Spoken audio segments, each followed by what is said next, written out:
पंजा लड़ाते हैं और जो हारेगा वह अपना सारा टाइम जीतने वाले को दे देगा। ये टाइम फाइट आर्म रेसलिंग की तरह थी, जिसमें दो लोगों को एक दूसरे की कलाई पकड़नी होती थी। जिस भी इंसान की कलाई नीचे होती थी उसका टाइम घटने लगता था और वो टाइम उस आदमी के हाथ में ट्रांसफर होने लगता था जिसकी कलाई ऊपर होती थी। इस तरह जीतने वाला इंसान सारा टाइम उस दूसरे आदमी से अपनी बॉडी में स्टोर करके उसे मार देता।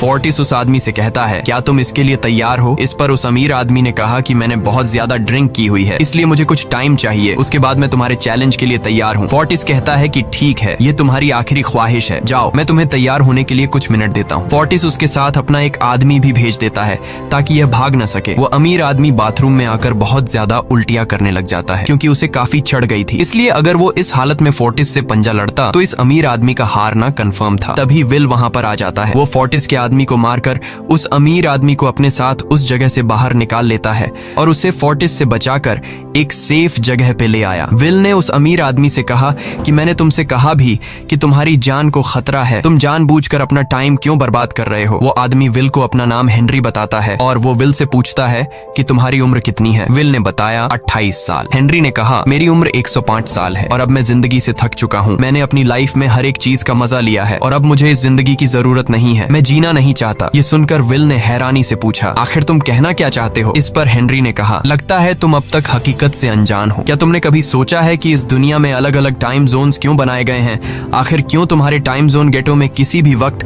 चीजों के दाम और टैक्स बढ़ा दिए जाते हैं? दरअसल महंगाई जानबूझकर बढ़ा दी जाती है ताकि गरीब लोग मरते रहें और उनकी मौत का फायदा ग्रीनविच टाइम जोन के अमीर लोगों को होता रहे। असल में ये सारा सिस्टम उन्हीं का बनाया हुआ है। जरा सोचो, वहां ग्रीनविच टाइम जोन में लोगों के पास जीने के लिए